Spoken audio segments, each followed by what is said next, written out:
And I'm going to apologize ahead of time. I have a very vocal cat here at my house, so you might hear some meowing, and I apologize if you hear that. So just like that, if you heard that one.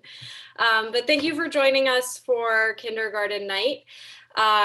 It's a night that we like to do every fall as we're all starting to think about and talk about, schooling for next year. This is kind of the traditional enrollment season.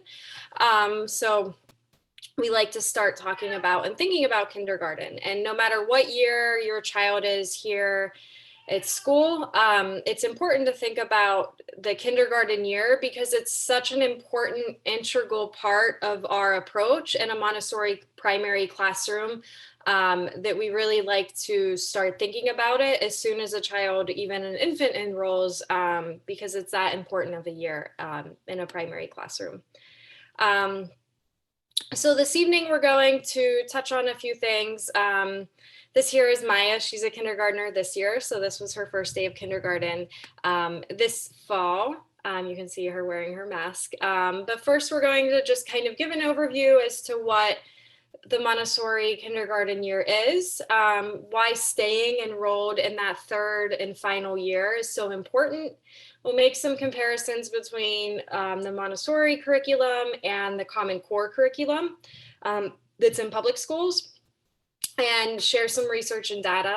And then we'll wrap it up tonight talking about some public and private school options, some entry points, and some of the exmissions that we work with families on. So we'll dive right in. So before we really get to the bulk of our curriculum for Montessori, I like to really just start by thinking about what truly matters for children and what truly matters for your child at home. Some questions to think about as you're starting to plan and think about the kindergarten year or even what comes next in your child's academic career and experience. Really, how do you measure success? What does success mean to you and your family? Because that's different for everyone. Some folks measure success by academic achievement or the college that you get into or financial means or a measure of character. What's, how you give back to your community, how you help each other, your empathy. So how do you measure success in your family and what's important in your family culture? Also, in 25 years, what do you hope for your child? When you think about your child when they're in their 20s, in their 30s, what are some of those things that come to mind? Is it what job they have? Is it what family they have? Is it how they're a part of their community and what that means for them? Really, what is important? And in order to get there, you know your child best. Out of anybody in the world, you know your child best, and you know who they are as a person already at 2 or 3 or 4 or 5. And so finding the school, whether it's our kindergarten experience or it's a public or it's a private, but we know that the first 6 years of a child's life are so important. So really thinking about all of your hopes and dreams for your child, but ultimately what will best serve your child for who they are and who they are as a person. All really important things to think about when you start thinking about kindergarten and beyond.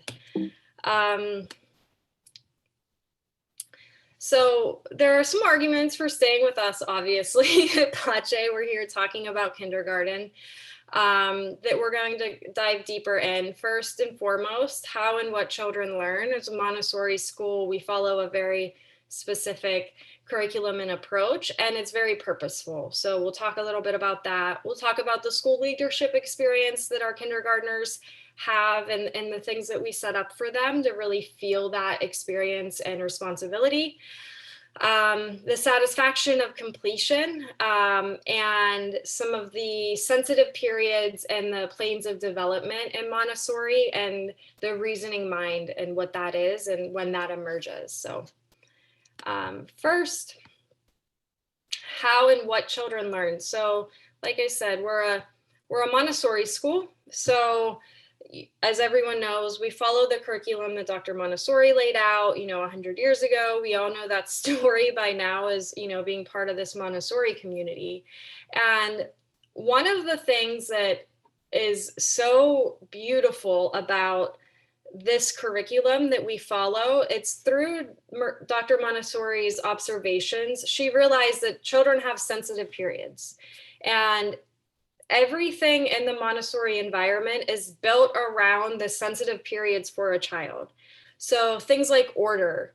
Children are highly sensitive during certain parts of their first 6 years to order. And that's why everything in a Montessori environment is super orderly, and the prepared environment is so important, because she observed that really resonated with children. She observed them putting things back exactly like they were, and when they were in their rightful place, they were thriving. And along with that, she also observed the sensitive periods for language acquisition, mathematics, practical life activities, movement.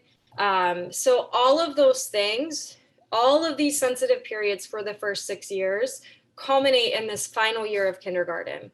So when she was observing these sensitive periods, they're all built upon and kind of scaffold upon one another to culminate with this final kindergarten year where it all comes together, that they all can finally link together.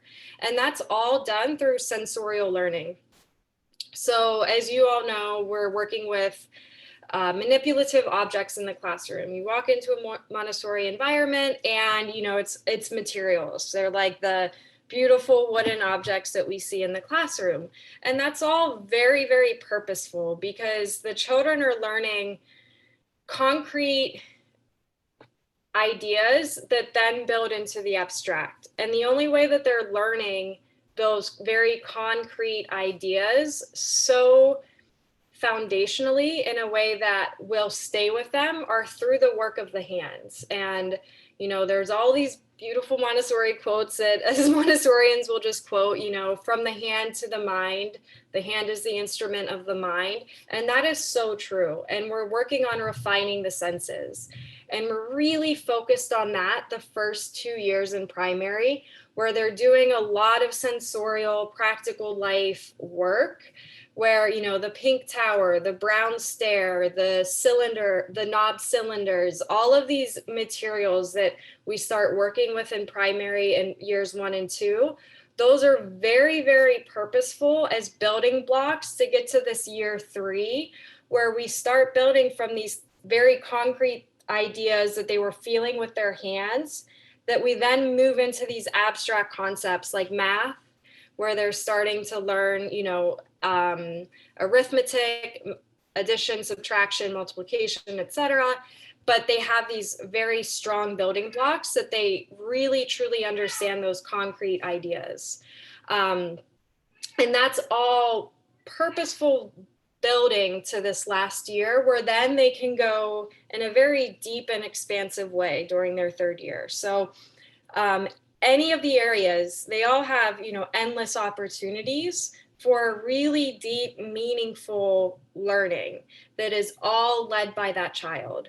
So, in the 3rd year, when they've had this foundational building that is so strategic the first 2 years of primary, and even before that in toddler, things like developing a concentration. So when they start getting these abstract ideas, they're able to sit through a lesson and absorb it in a way, because they've had that building of their attention span.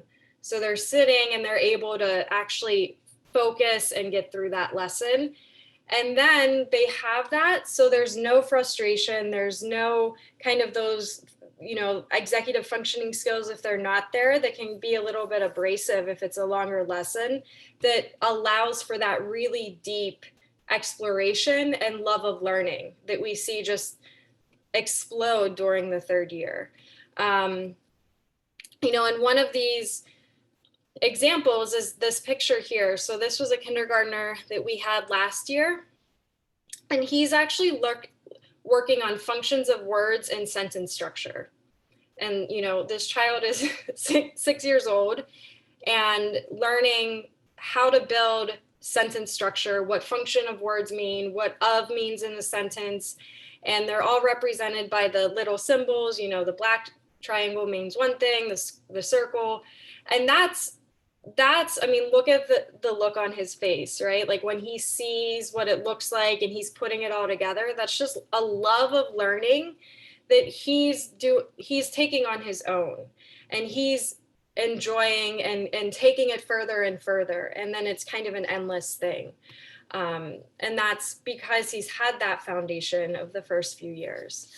And then again, so in Montessori, the three, you probably hear it all the time, right? Like the 3-period lesson, the 3-part cards, the 3-year cycle, and that's kind of one of those beautiful things in a Montessori classroom or curriculum is that 3.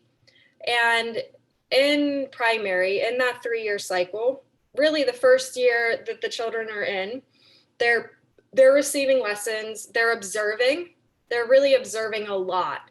They're seeing the 2nd and 3rd year students be role models, they're looking up to them, they're observing the work that the older children are doing, they're observing the lessons that they're receiving, and there's a lot of executive functioning skills that they're getting through that patience, that observation.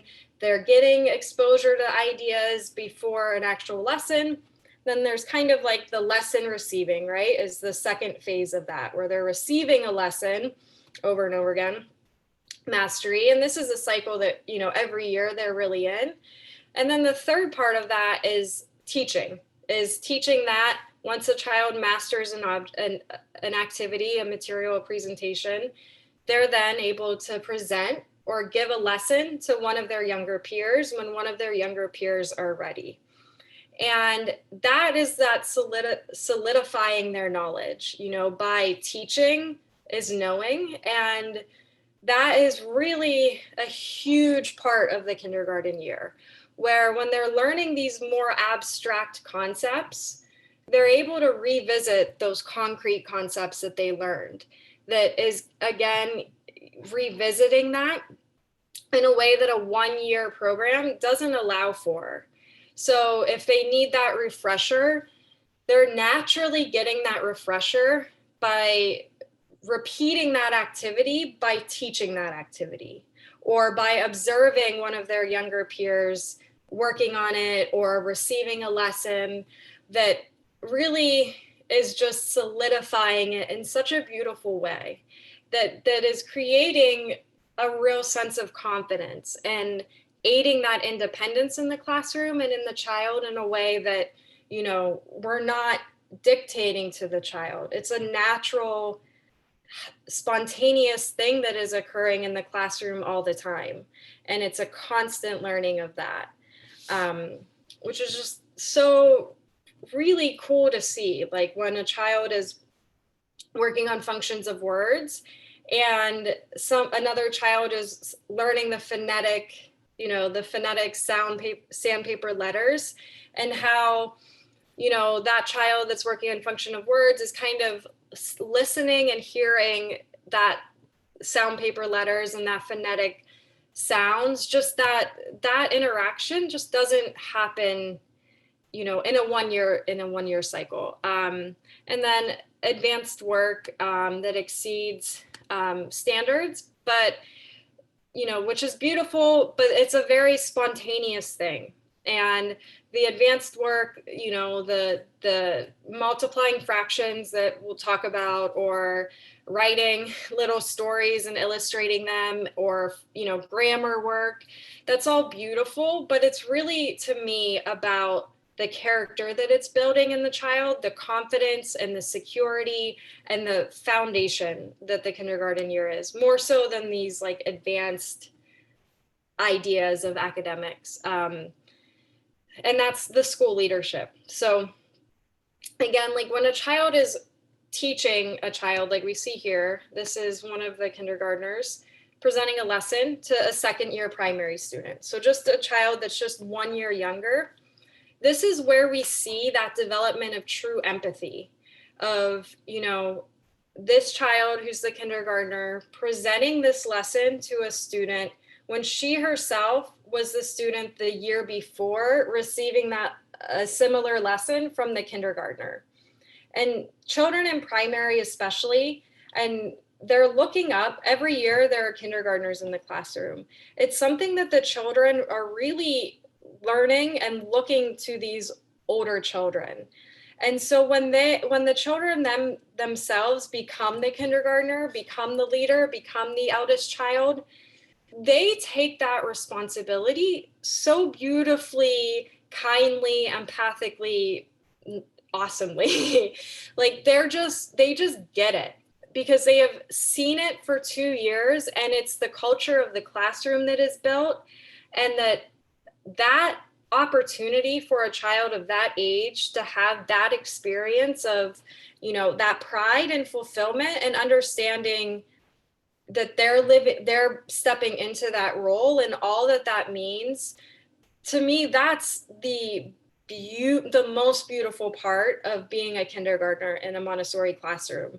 They're helping to guide not only their classroom, but they're truly like the school leaders. They're the ones that are coming down in the work cycle and, helping to wash the front windows of the school sometimes, or they're taking care of all the school plants. And these are things that they take so seriously, and they understand that that's their role in our community. And that's something that I don't think we're all, I didn't learn that in school, and I wish that I would have, rather than when I was in college and have to be like, oh, I'm now responsible for myself. They're getting that responsibility not only for themselves, but for their whole class and their community. And I think that that's just beautiful. And, a lot of that in kindergarten we're doing, a lot of it is also project work. And where a child is, a group of children, there's generally an interest that comes through in the fall where we see, the group of kindergartners is interested in, one year it was in art.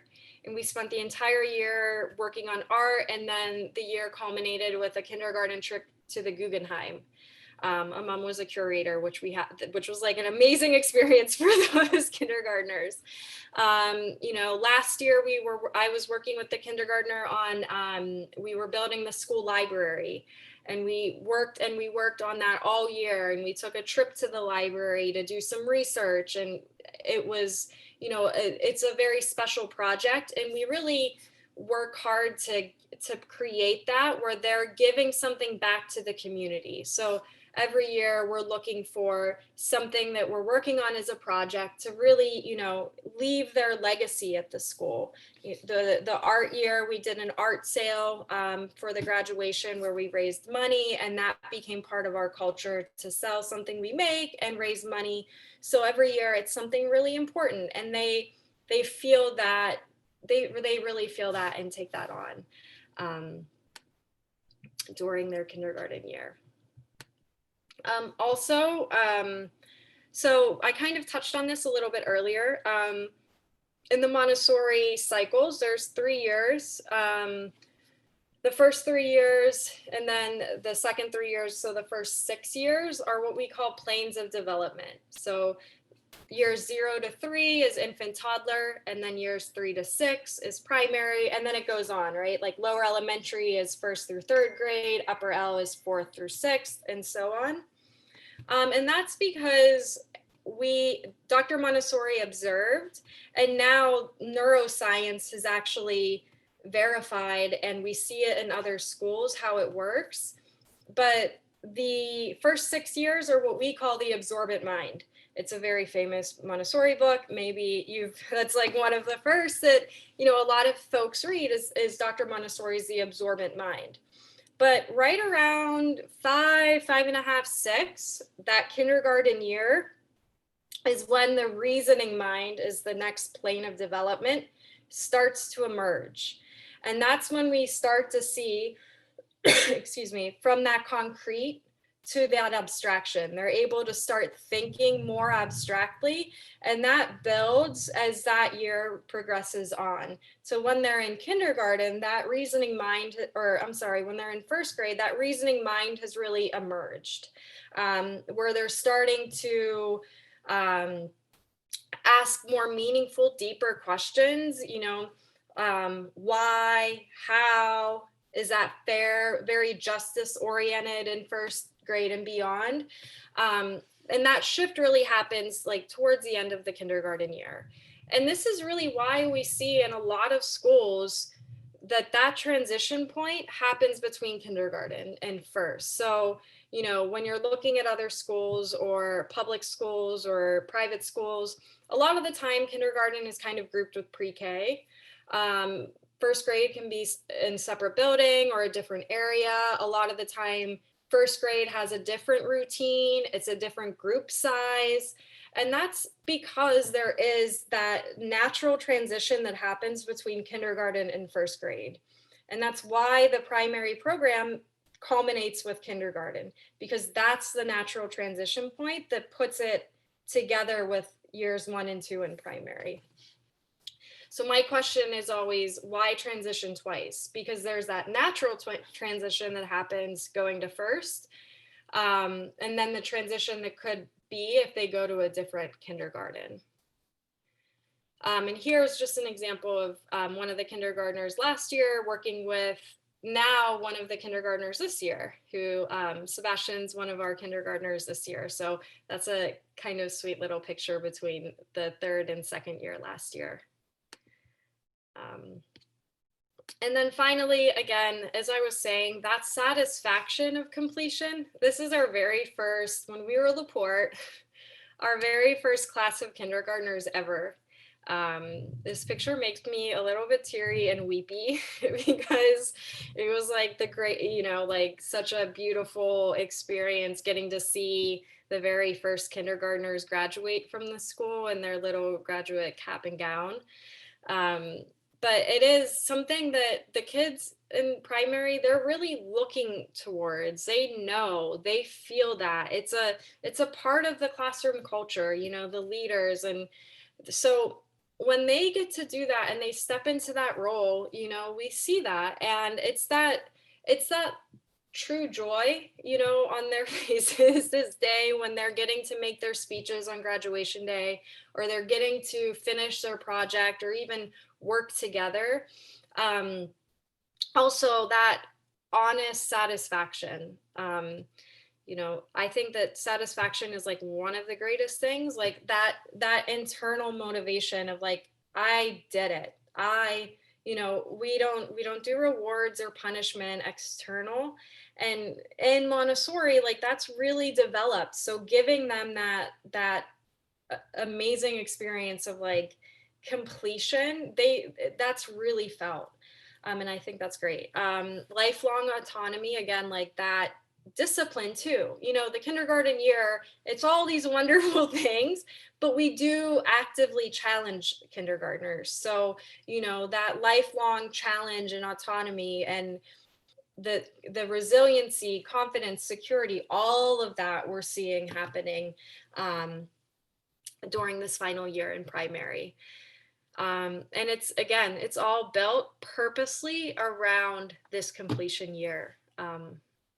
She was a genius in how she like scaffolded the hidden meaning and everything that you really see emerge and explode this final year.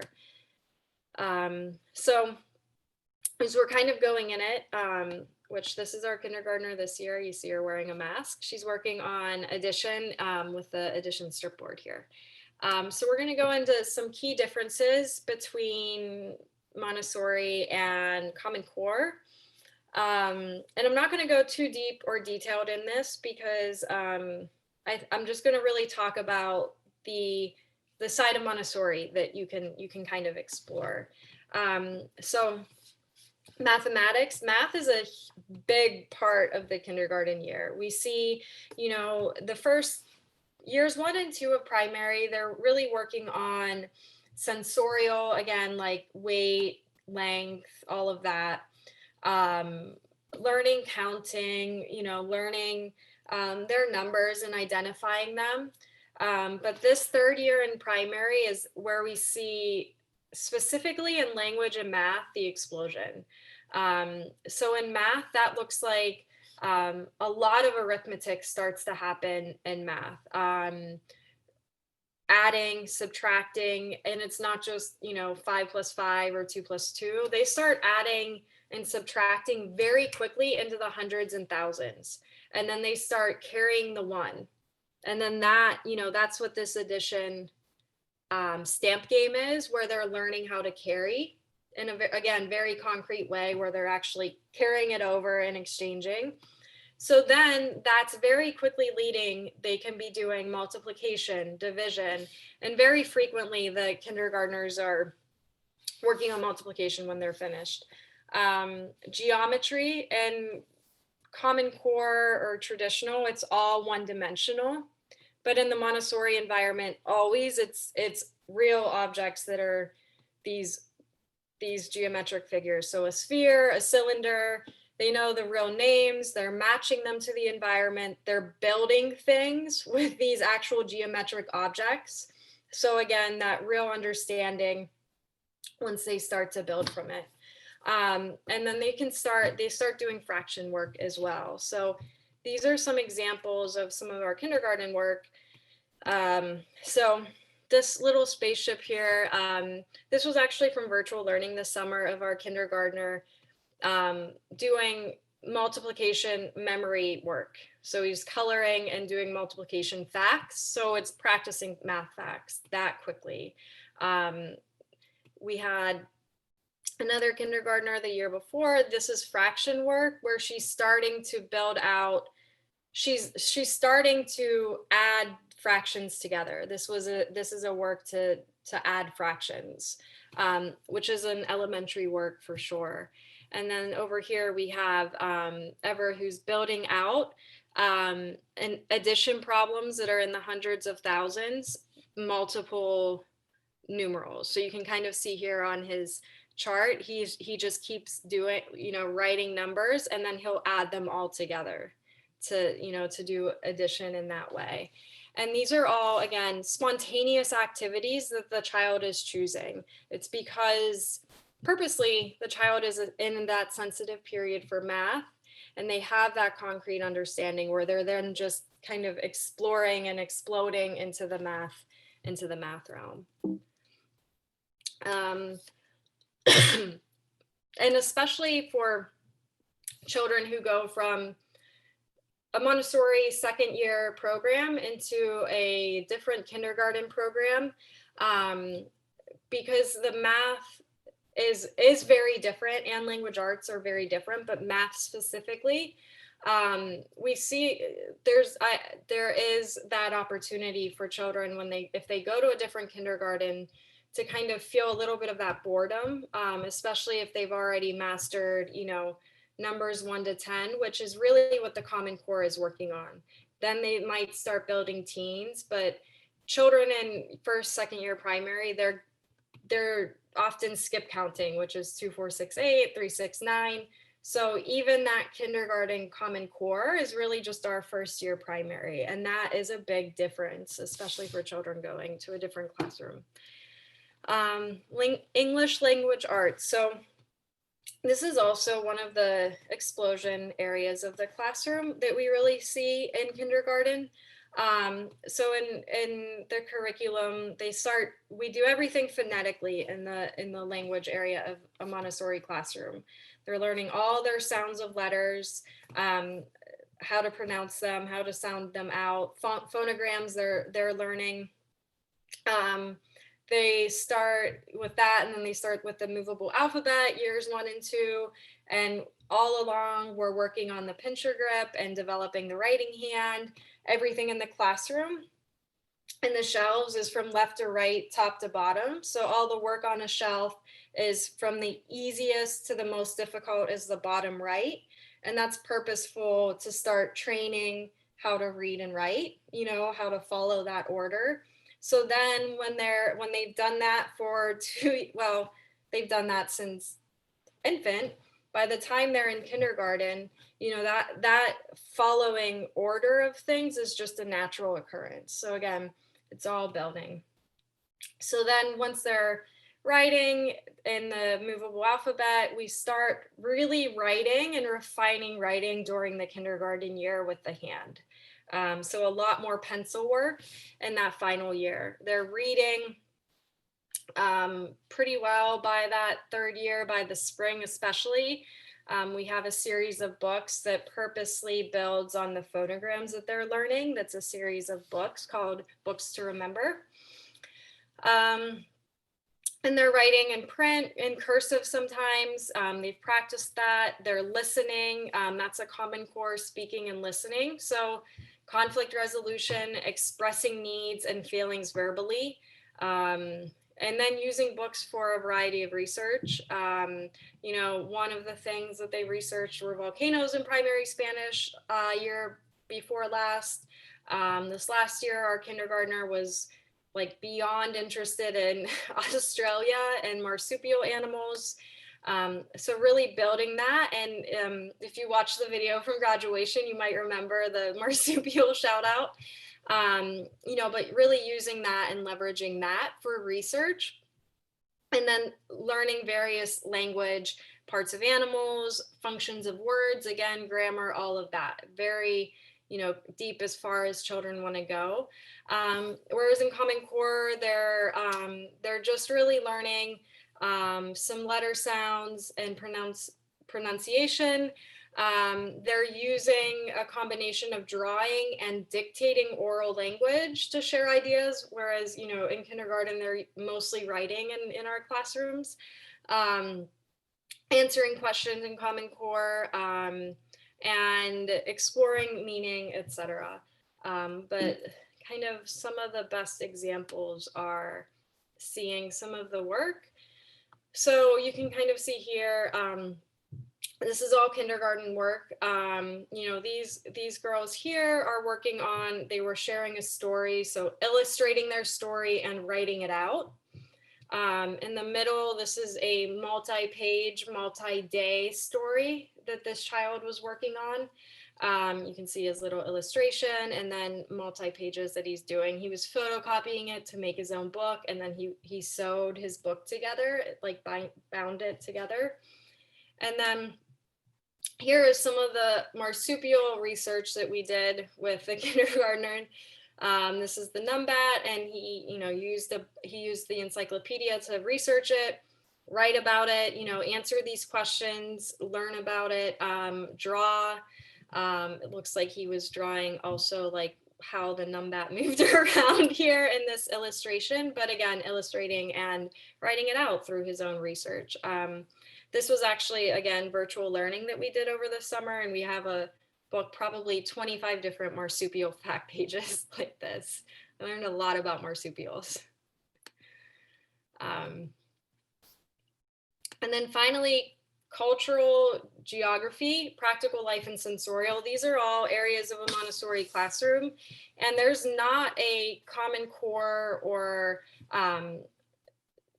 curriculum that covers these areas. So this isn't something that in public schools that they do cover, but there's not the indicators in Common Core that go through this. But this is a massive part of a Montessori classroom, all of these areas of the classroom. Cultural and geography, it's a big part of our integration and understanding different parts of the world, different areas, different people around the world, different cultures, different holidays, how different people, different areas of the country celebrate different things, what's important to other communities outside of our own community. And that's a really important part of what we're doing at our school.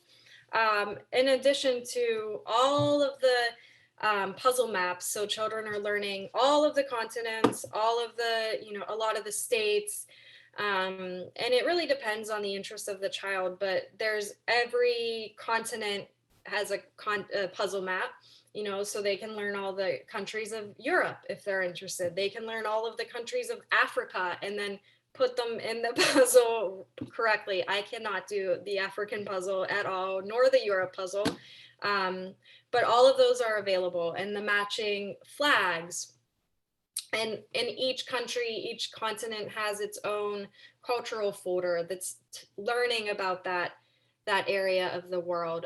So again, to go really deep in understanding if that's what the child is interested in, or if the group of children are interested in, or if we're learning about specific holidays, it's a very concrete way of seeing where that is, what that country looks like, and then experiencing that. Then learning, there's also the land and water masses. They're learning peninsula, island, all of that sort of thing in a very cool way, where they're pouring water in and seeing how it goes around. The land mass and water mass is really cool to see. That's one of my favorite materials in the classroom. And then practical life. This is always, if you went to a Montessori high school, practical life is still an integral part of the program and the curriculum. And this is very, very purposeful, because Dr. Montessori realized that education is not just for education's sake of just acquiring knowledge. It's purposeful to understand how to be a part of society at large, how to care for one another, and how to care for yourself. And how to care for the environment. So care of self, care of others, care of environment, grace and courtesy, all integral into the curriculum all the time. And so for practical life in the kindergarten year, that again, that independence and that responsibility, that is everything in terms of practical life. The kindergartners are usually the ones that are helping to prepare, before COVID, prepare snack, or they're the ones that are helping to put together a potluck and creating the decorations for the classroom. Or, when there's a conflict in the classroom between students, they're oftentimes stepping in and helping to mediate between the two children that are in conflict. And that's a really big part of everything that we're doing every day, that grace and courtesy and that practical life aspect of being in the classroom and being part of the community. And then finally, sensorial is, not just a first or second year part of the primary classroom, but again, it really extends on all the way through elementary and beyond as well, where it's a constant refining of the senses. So a child can tune in and know themselves and know their responses and incorporate mindfulness into that and beyond. So identifying colors, sounds, the bells in the classroom, they start learning pitch and tone and start refining their taste and being able to have language and vocabulary around different tastes or smells, etc. So all of that, so we're not just focusing on math or language, but we're really still focused on the development of the whole child and the whole self and the whole community. It's very, very so important in the kindergarten year.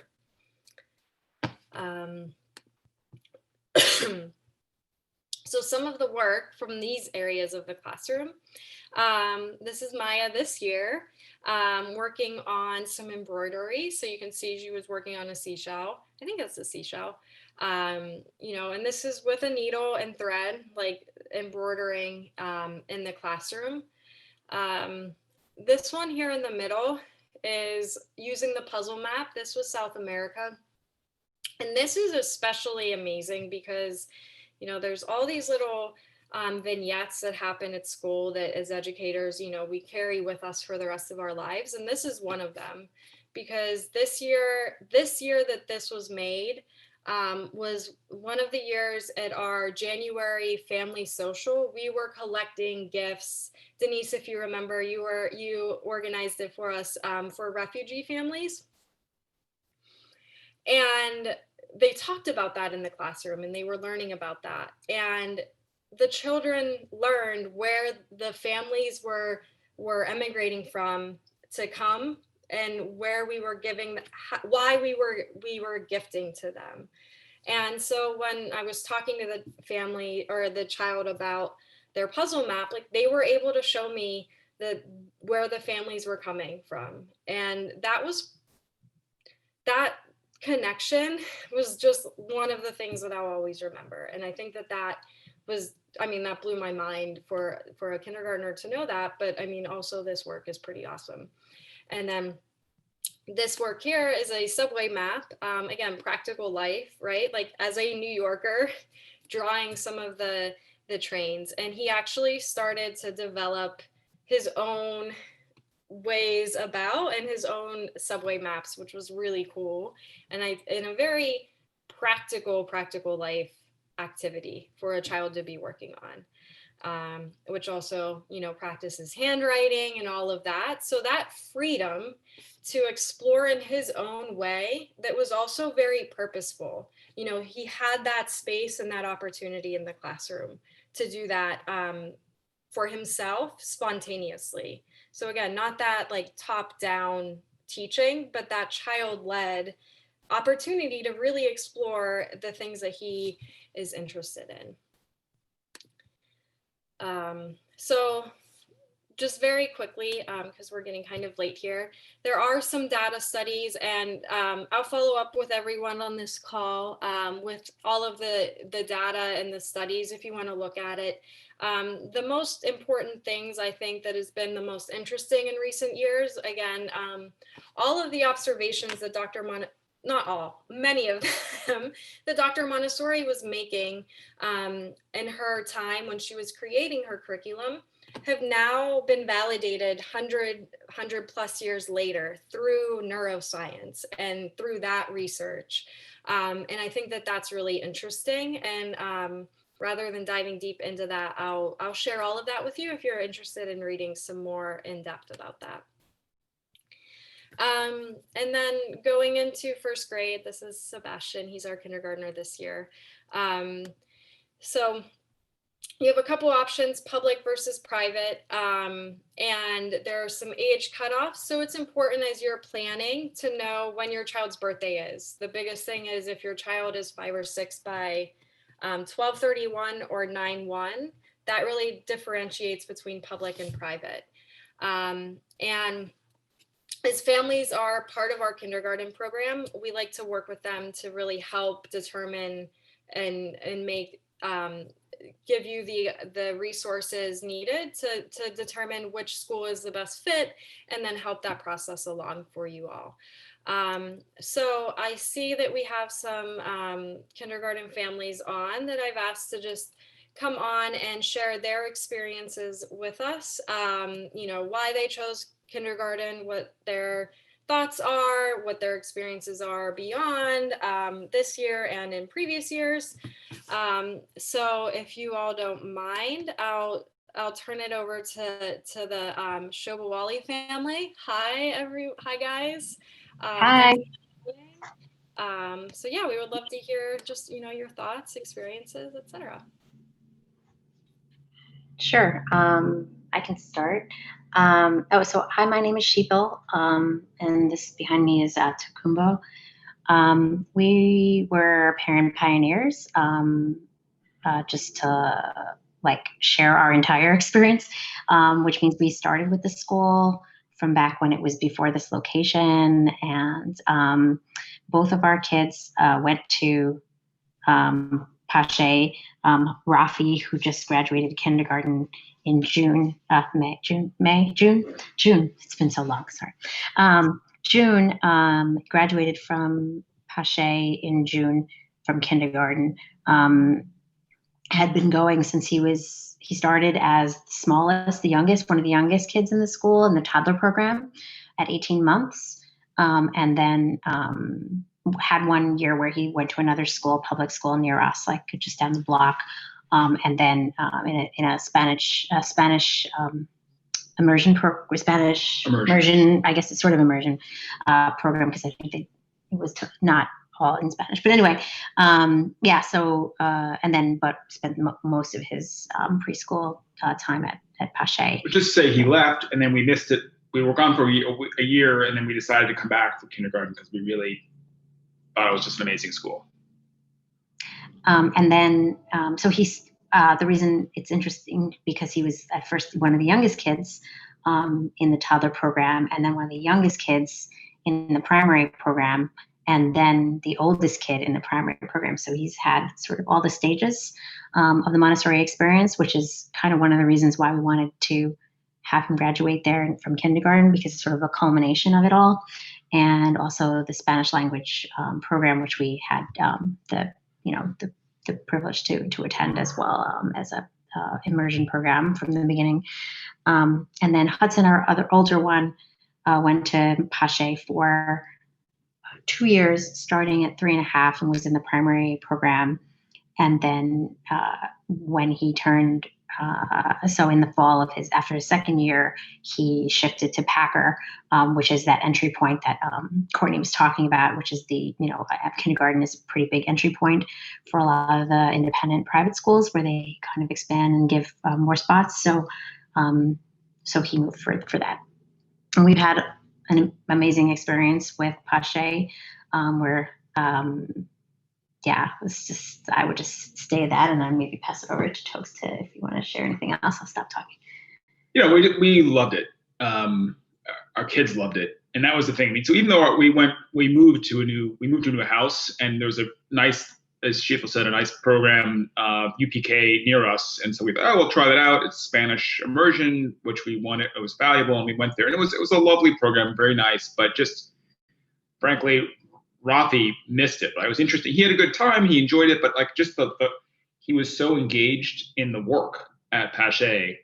Like, he noticed the difference when he went to the school that he just wasn't engaged in the work. And it would be funny, you'd go to pick him up and he'd be like, excuse me, Daddy, I'm still working. I need to finish what I'm doing, because he was so engaged in whatever the projects he was. And just a bit of context. Raphael at home, we call him a butterfly. He can be so scattered, like just kind of, he's also very social. So he's a social butterfly. He's also someone who gets easily distracted and so on, but he was just so incredibly focused at Pache because he found the work so engaging. So it was just a really lovely experience. He loves math and numbers, and he really was able to engage in, really tactile things to really kind of grasp math concepts.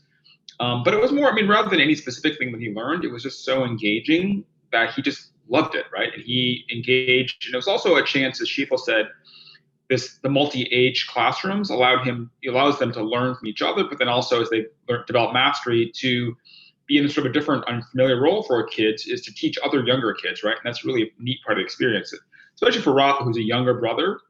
And so he got the chance to mentor. And I think that's one of the neat things, is the mixed age cohort allows the kids to really help each other in this real community. But I think the biggest thing for us was just how much the kids loved it. Hudson did as well. He just wasn't there as long. But it's a really engaging learning community, and the kids just really feel welcome. And also, we just have to say about Courtney in particular, we just love Courtney. Our children love Courtney.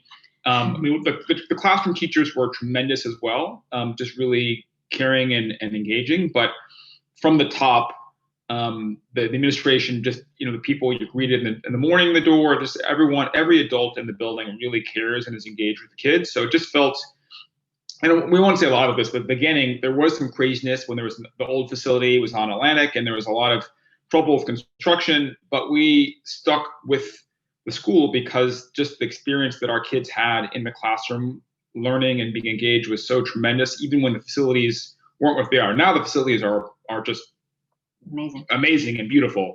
But even without that, it's really the people that make the program so neat. And we do have experience. Our family is very much fond of Montessori education. My father-in-law, Tukumba's stepfather, used to publish Montessori newspaper, and so we were like dead set on sending our kids to Montessori school, and it was ultimately like we're very kind of really into it, and we were like so pleased with the decision. It's just like so much independence, and even at home now, we have like a lot of things that they can do. We sort of train like for independence, and I feel like the program trains them for independence. And when I say trains, but just like sort of guides them. And they were like washing dishes at like 3, and their glass plates, and like, you know, and those things, like, it's just, yeah, I just found it amazing how Prepares them for life. yeah. And the best experience I would say is like 2 birthday parties. One birthday party that Rafa went to with kids that were like mostly not Montessori kids. And it was like chaos. It was like the funniest thing. And we're like, oh my God, I don't know what's going on here. And then we had a 3-year-old birthday party for him with all his Montessori kids. They were like calmly sitting around the table and all eating their cupcakes. Like, it was just like, I was like, I feel like I'm in school right now. Like, it was just so lovely. And it wasn't like we had to tell them to do that. They just kind of knew, because together as a Montessori community, they sort of like knew what to do. So yeah, very happy. That's awesome. Thank you. And can I just take you both with me everywhere I go? That was so kind. Thank you.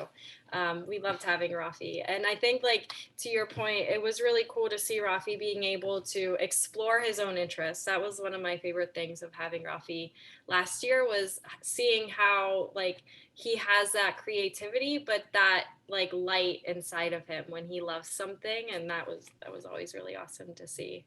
He is now a world expert on Australian marsupials, because Courtney helped him follow that interest to the extreme. And so he has a lovely marsupial fact book that he worked on caringly and lovingly.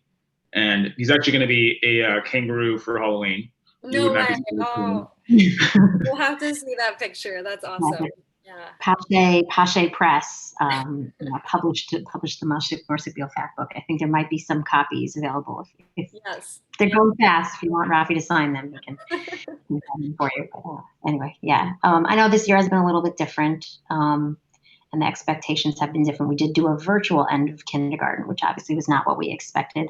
But I trust that the policies that the administration has put in place are going to keep your family safe. And I would have had no hesitation to send Rafi back to Pache under their care. And the classrooms are just lovely, all those tactile materials. So I'm so glad you get to experience that again. Yeah, we're all very happy to be back in person. Thank you, guys. So I would love to see if anyone has any questions. We have about 8 minutes left, so, open it up. We also have a couple current kindergarten families on the call this evening. If there's any practical questions for the Shopawales, if you don't mind staying and perhaps answering, or the other, the Champnesses or the Rapines who are current kindergarteners this year, or if I can answer any questions. We also have Ms. Kepman on, who is one of our primary guides, who would also be happy to answer some kindergarten questions. If you think of anything, we can kind of just open it up to anyone. Yeah, I'll start. It's more just a practical matter of like moving out of Pache. Like, I keep thinking about next steps. So moving out at kindergarten versus first grade. And it sounds like there are a lot of spots in kindergarten if you're trying to go private. And so thinking like that's a great time. Or can you also do it in first grade? I'm just curious about, and I guess there's a lot more research I have to do on schools, but I'd love to hear their experience. It sounds like you have a child who goes to a different school. Are you talking to us? Yeah, sorry, show more. Yeah, no worries. So this was the ultimate, like, I could write a dissertation about schools in New York at this point, civil rights and so many things, but we won't get into that. It's a different topic. Okay.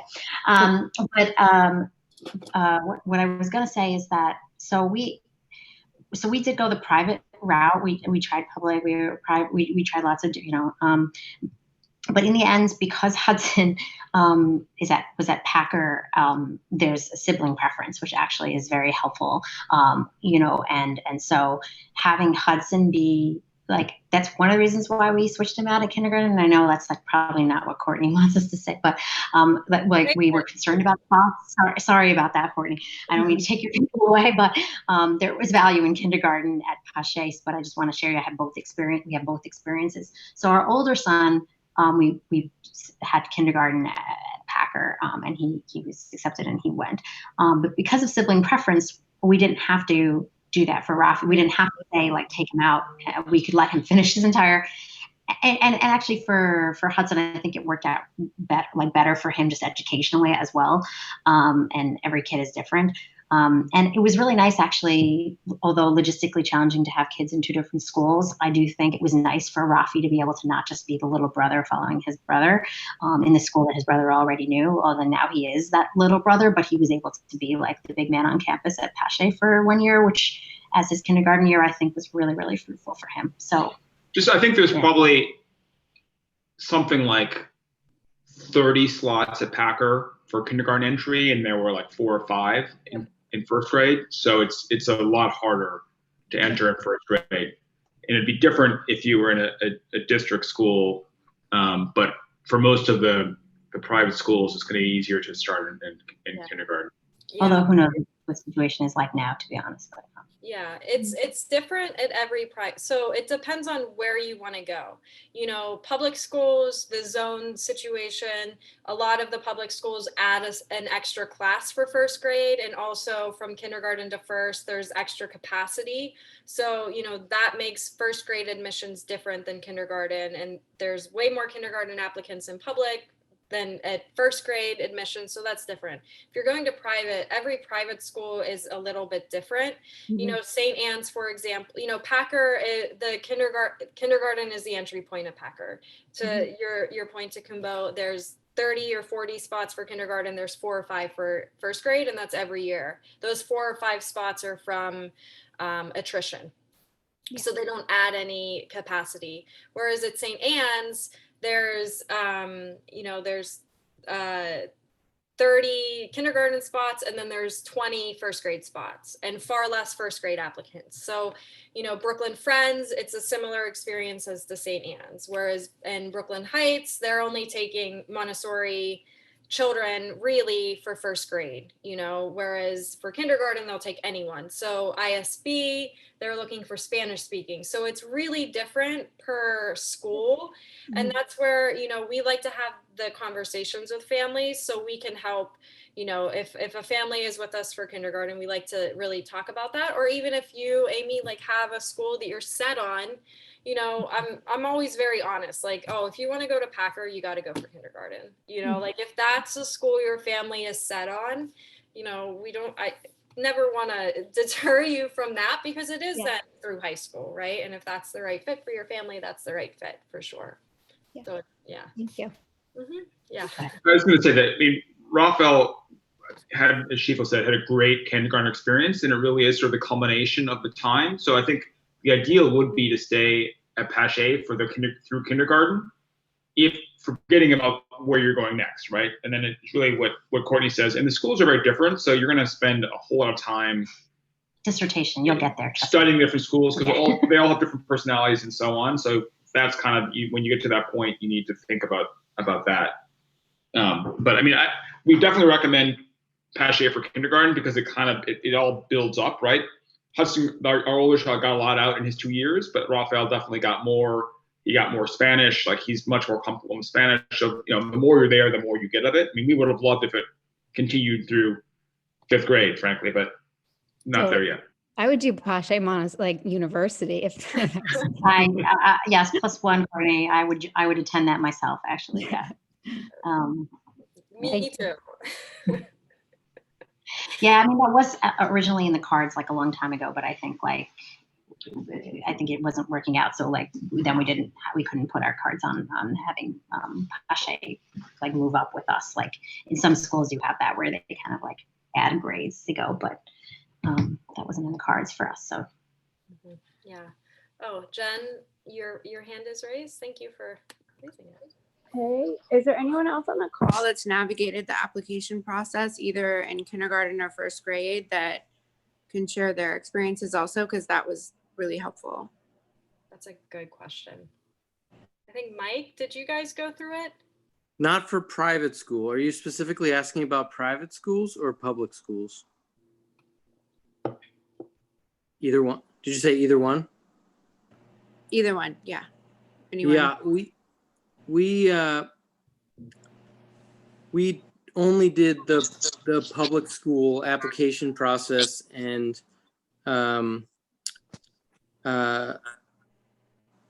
it's not that bad. Like, it's all online, and we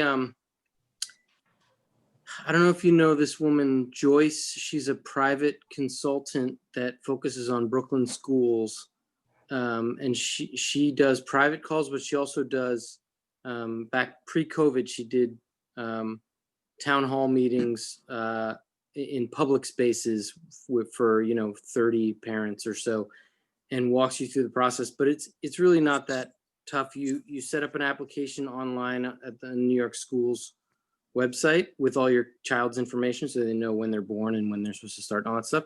And then it's a selection process that the people that developed it won, I believe, the Nobel Prize for it, where it matches your choices with the school's availability. So you basically rank your schools, and you do it honestly. You don't try to game the system, and then you get an offer from one school, and everyone above that school, if you get your third choice, number 2 and number 1, you automatically get put on their wait list. And you can advocate for yourself. And I've heard that if you're on a wait list, that you can, even though it's lottery, there is also some wiggle room where if you show you're enthusiastic, that you can increase your odds of getting in. But I don't know too much about that. We didn't really do that. But it's not a terrible process. It's all online now, and it's you should go visit all the schools, and you should. I mean, now it's different this year than last year, but most of them hold these. PS29 held one, which was December 6th last year, and then BNS did one every 3 or 4 weeks. And some of the schools do one, and some of the schools do a handful. But it takes some time, but it's not. It's the time is determined by the time that's taken is how much time you want to spend deciding between the schools, and even that might change as they're trying to redistrict. I think you guys are in zone 15, but I'm not entirely sure. But they're trying to rezone all the stuff, so even that might change. But last year it was not so terrible. The folks that we know that did the private school applications was way more stressful, but that's sort of a different decision. Yeah. And nobody else did the private applications or GNT testing route. So I've done all of it. Yeah, I mean, we kind of understand all of it too. I'm just curious, like who's done what. Emmeline took the GNT test, but we didn't pursue that route. And I know a handful of people, actually some former Pache students, that actually got into one of the GNT schools and turned it down. Yeah. Just because it means, all the other things that go with it. Your kid is being trekked into the city or trekked up to Jackson Heights or whatever, they place you where they place you. And so there's social reasons to not do that, but it doesn't hurt to take the test. And actually, like our Emmeline kind of got tired of doing. We didn't really pressure her. We put her in front of workbooks, and she kind of liked it. And then she kind of got tired of it. And then leading up to it, she was like, "I'm excited for the test." So she kind of liked it.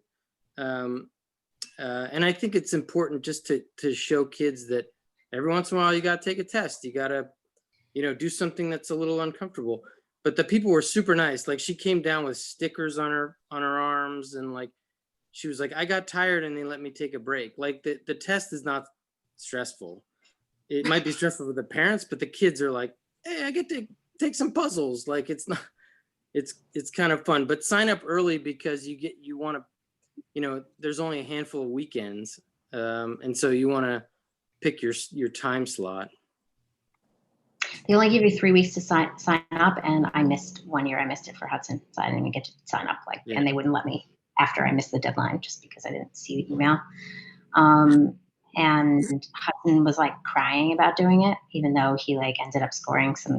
He's like very good at testing, I guess. And his brother was like, "Yeah, no problem." And then, I thought he was going to do great, and he did terribly. So I don't really know what the G&T test actually shows, because doing some I'm going to get into it like another dissertation, but I mean, Rafi being so ahead in math and like so logical still just didn't, I don't know, couldn't concentrate on the test. Who knows, like if he's a butterfly himself, or some of the testing, he actually found some mistakes in some of them while we were doing some practice tests. So like, who knows? But yeah, I mean, you can do your local G&T. So like, for example, the school down the block has a local G&T, like where it's like 2 blocks from my house, and it doesn't have to be like in Jackson Heights, or there are different kinds of G&T programs. But yeah, it's like the G&T program is within a public school, so you're separated from like all the other people. Like it's something to consider. But all it is it's just a year. It's not that you're doing better curriculum. You're just doing the curriculum a little ahead of other people. So you have to understand what you're getting into, and the absurdity of testing a 4-year-old. I don't know. Yeah, I mean, that's what I was just trying to. If you go in with the right attitude and just take the test, I mean, it's kind of absurd. Yeah, I would say the only thing about the public school, so besides the online thing that Michael mentioned about public school, private school, it's also online too, usually through this like system. I forget what it's called, but they have like a form that you have the teacher fill out. So like Pashi's pretty familiar with this now. It's like an what is it called? Ravina. Yeah. Ravina, whatever. And there's a nice SAGNY form, which like the teacher fills out about student, and you have to just fill that out. That's like one of the things that I missed also. And they had to call me and say, "Hey, you haven't filled this out." And I had to be like, "Pashe, I'm really sorry. Can you do this like tomorrow?" So just keep in mind all the different things you need to do by different deadlines. I think private schools also like really appreciate a tour, show that you're really thoughtful and thinking about it, and this kind of stuff. So there's like all these kind of deadlines and things you have to like sign up for specific times, and I have missed them. So it's like kind of sometimes possibly easy to miss. So just. Yeah. I mean, and the gifted and talented program and admissions and all of this, it's really important to keep in mind the whole picture and the history of gifted and talented programs in New York City and in the DOE. And it is not a perfect program by any means, and nor does it create equity and education in the public system. And so, keeping that in mind, because to Mike's point, it is just an accelerated way of going through the curriculum. And it's a very segregated program as well. So when your child's in a public school and they're going to a gifted and talented classroom that is more, looking like them, that's sending a lot of messaging to the child that, is really important to think about, like holistically, as we're all reconsidering all of the systems that we're a part of. And gifted and talented is pretty big in that part of that system. Yes. I just want to really second that. So Hudson, our older child, tested into G&T, and they has a program at our local school. Yeah, right. So I missed that. I mean, it's really stark. It's incredibly stark. And it's like Packer, which you think of as being pretty elitist and whatever, is so much more diverse than the G&T programs. And it's really, and especially in our local school, it's sad because it's side by side. It's a predominantly Black and brown school, and then you have this little oasis of whiteness in the G&T program. And so although that would be a lot less expensive than Packer, and we tested into it, we didn't want to send the message that Courtney's talking about. It's a problem. It's problematic. Denise? I just wanted to recommend, if anyone hasn't listened to it yet, the podcast Nice White Parents, just to that point about how to create equity and where to steer your kids. I just highly recommend if anyone hasn't listened yet. Thank you. Can I just say a few things? Sure. I just wanted to underscore one of the things that, as we were deciding here, one of the things that someone told us, and I think it's played out, is that the ratio is very good, the student teacher ratio, when your child's in K, especially because there's only a handful, and in Emmeline's class there's only one other right now, I think. And so when the guides are spending their time with the K kids guiding them, it's really almost like a private lesson. Like, bang for your buck, you're getting like almost like a private lesson. And you know, some of the other things that Courtney touched on, I'll just add some personal color to, like the teaching the other children in the class, the younger kids in the class. Emily never talks about that.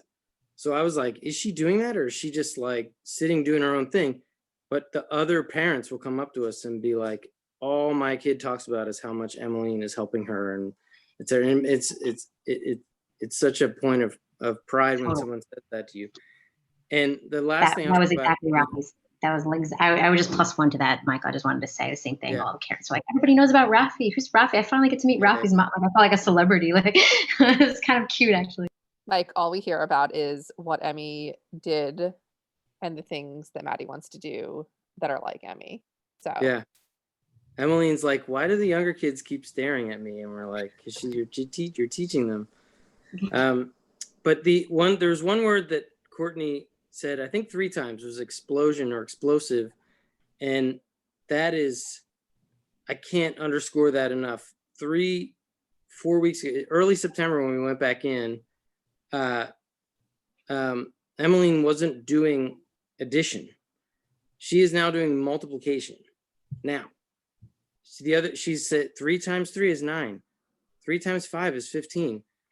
She's doing multiplication. She's starting subtraction now, which I think she kind of jumped and went from addition to, she's done all the addition tables now, all the papers, and is in multiplication and subtraction. The other day I was wearing a t-shirt that had a map of the United States, and she started pointing at the states. She was like, that's North Dakota, that's Nebraska. I was like, she'd never brought that up before. And just all of a sudden, it's just a leap, like an exponential leap. And then so the math thing was surprising because some of the things that we've talked about her teachers before is that she kind of always goes for letter work, like always goes for alphabet work. And we were worried, like, oh, maybe she just won't be into math. Like, maybe she won't like math, but it just took time for it to click. And then once it clicked, it was like, ba-boom, you know? And then, you know, the other day we went to the bake sale, and she was like, I want to write a thank you note. And she, with almost no help, she wrote this out. It says, thank you for the treats, Pache, Emmeline. Yeah, I have it on my phone because I was so touched by and, that. So that's words like the TH sound is not, they don't sound that way when you put them together, right? So she's even to the point of like the memorized sounds. And there's a little bit of, you know, how asking us how to spell things, but basically on her own. And that is, you know, like I said, early September, mid-September, from then to now is like, I mean, none of that was happening 6 weeks ago. So it really is, it's not linear, which is like a parent might not, and I didn't understand. It's not like learning is like slow linear. It's like series of jumps or explosions. And we're in the middle of one right now because it's crazy. I mean, it's crazy. That's awesome. Thank you, Mike. And just that she thought of writing a thank you note, I think is like, just like writing it and sounding it out, but that she had that thought of gratitude is beautiful. I saw that today on the front desk and I was like, oh, Emily, that was so sweet. Well, so sweet. she made this one, and then I apparently folded it and put it in her bag, and she freaked out and had to make another one that wasn't folded to bring to you guys. So now I get one too. So you guys, we each get one. Yeah, awesome. Yeah, thank you. Yeah, I mean, yeah, I was going to plus one. I didn't even mention any of my stories that are going to make me cry if I start talking about them. But I just literally went to buy some spinach pie the other day on it. First of all, an amazing place on 4th Avenue that makes like this Algerian folks that make like baklava, just beautiful stuff there. And I asked the guy, like, where are you from? Like they were speaking French and he's like, oh, I'm from Algeria. And then Rafi goes, oh, do you know that's the biggest place in Africa, mommy? I'm like, is that true? I don't know. Like it sounded like he knew. I don't know if it's true, but it was because he had like actually studied Africa and like remembered it from like, I don't know, before. I don't know. So it's amazing. And he has this whole thing of Australia and it's just like the knowledge it's incredible. He was like doing division by the time he left kindergarten at Pache and plus one to the like almost private like lessons. Actually, we did get some private lessons, Courtney, right?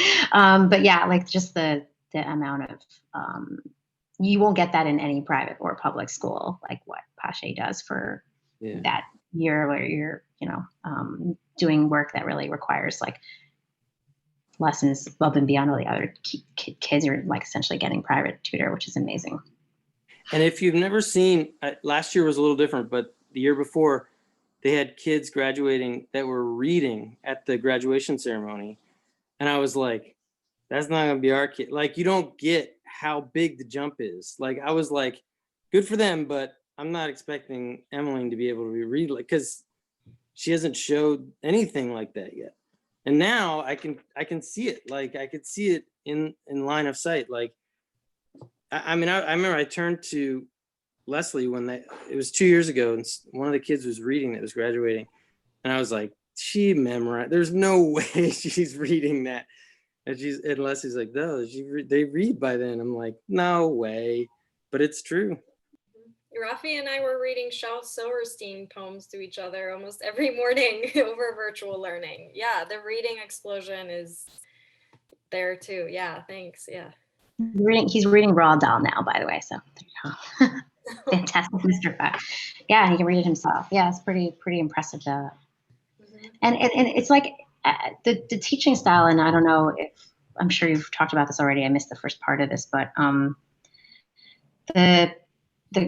the cursive and the like how the letters go together. I think it's a very like logical way of thinking about it, and the sounds. And so I just wanted to stress also the Montessori style of teaching is like really something that I'm very like much of an advocate of as well. And I know Pache really sticks to that, and I think it's like really it's an incredible methodology or pedagogical method, if you will, if you want to use big words. But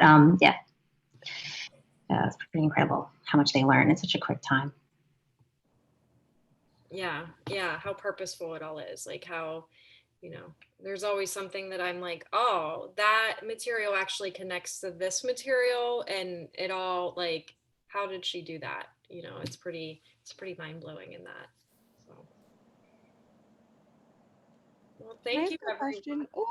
Sure. I just wanted to ask a question about how is all that possible when you're learning in Spanish?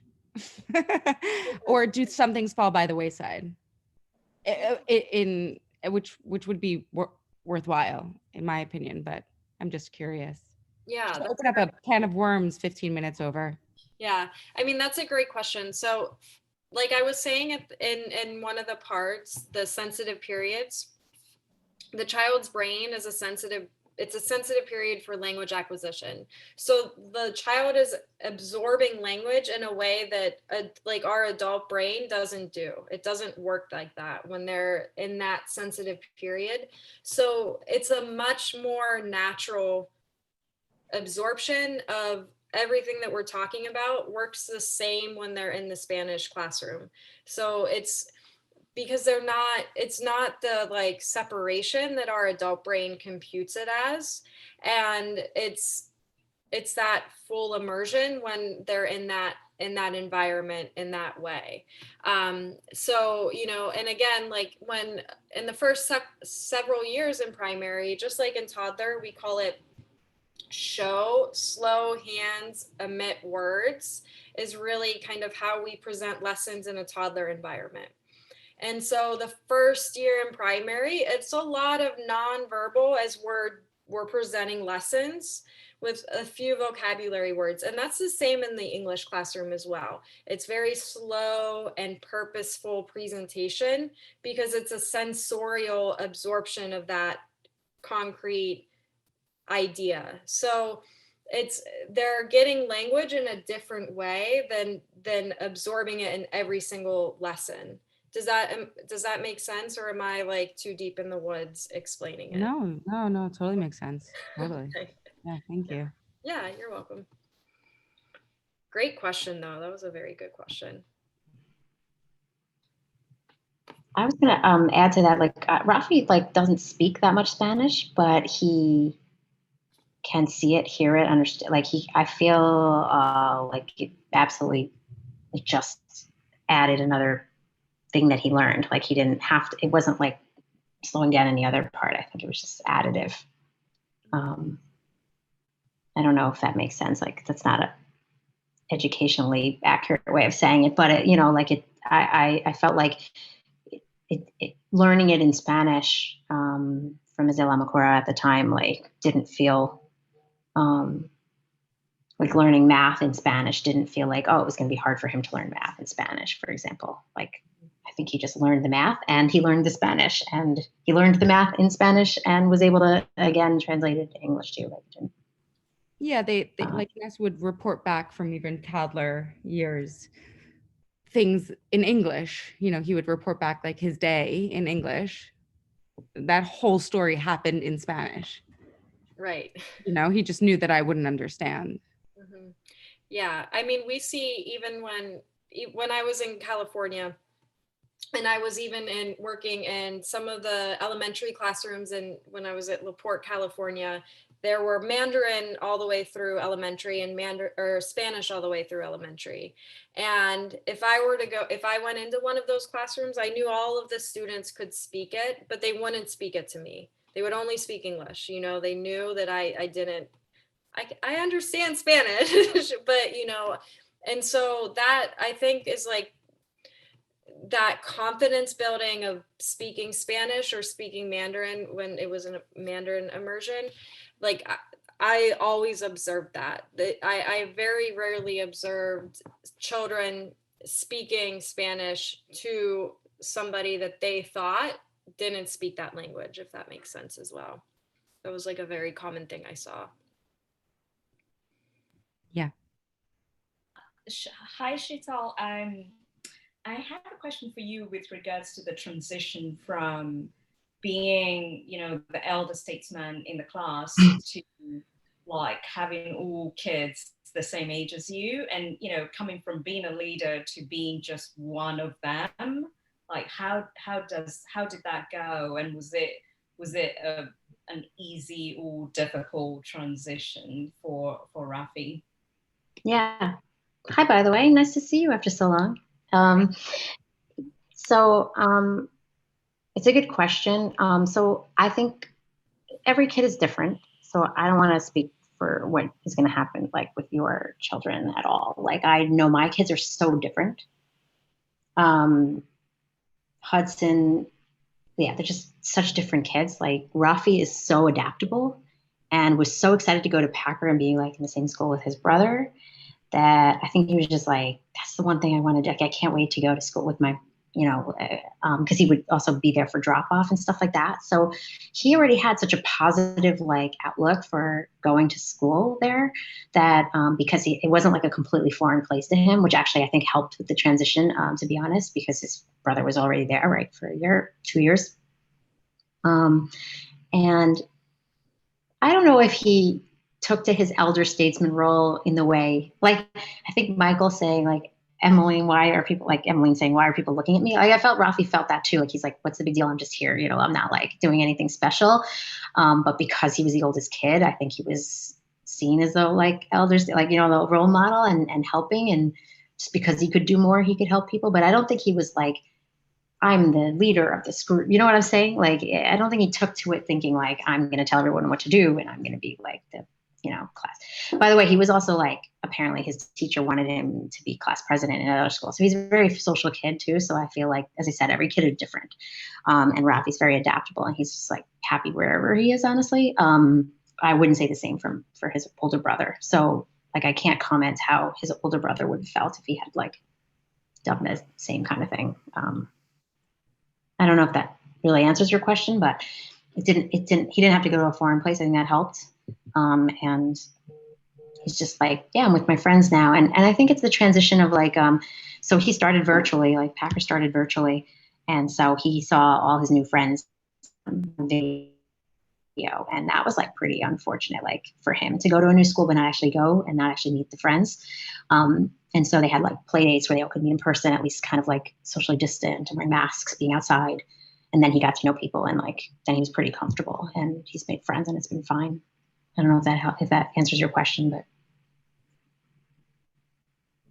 I think it's a transition. You know, every child transitions differently. Yeah, differently, yeah.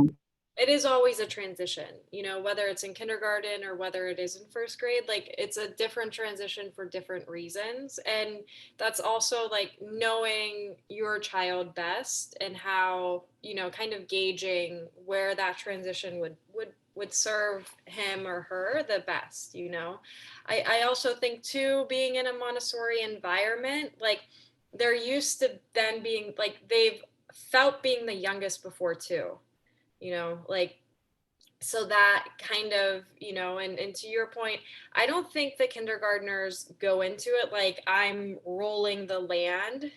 It's more of like, you know, I can help and I see that I can help. It's like a natural empathy that is built rather than like I'm the leader, I'm the, you know, sometimes that happens, right? Like we all get competitive and like have that, but it's not really ego driven in that way that like I'm rolling, you know, one person to roll them all kind of thing, to your point, Sheetal. Yeah. But that's a great question too. Need to remember these questions for next time. So. Well, awesome, everyone. It's almost 10 o'clock. I don't want to keep you any longer, even though it's so nice to see all of your faces when I don't get to see you anymore, even through the glass or through the screen. So thank you, everyone, for spending your evening with us. If you have any other questions, let us know. And I'm happy to answer them or, you know, find an answer for you. And I'll send some of this research and data your way as well as the presentation that I shared. But otherwise, I hope you have a good night and we'll see you all soon. Thank you so much. You're welcome. Thank you. Thank you, Sheetal. Thank you, Mike. Oh, yeah. Yeah. Of course. Bye. Bye. Ian Hudson, a big squeeze. Thank you. Well, good luck to everyone. And I do think like, you know, it'll all work out. You know what I mean? Like sometimes I stress a lot about it and then I realize like, oh, it all worked out in the end. It's fine. You know? As long as your parent, you know, you're also interested in it. And I think that really helps a lot just off the bat, right? Baseline, they're already ahead of the game. So, you know. Yeah. Bye, Courtney. All right. See you. Bye. Thank you. Thank you. Bye. Bye. Hi, Val. Val, you're a night owl. You're a night owl, Val. What's the little one doing up? She was sleeping, but I don't. She's gotten into this little routine where she either wakes up at this time or at 3 a.m. and then just runs over to my bed. So that's what she's doing now. Oh, Val. Good night. Good night, everyone. Bye, guys. Thank you so much. Thank you. See you. Bye, Val. Thanks for the hand wave.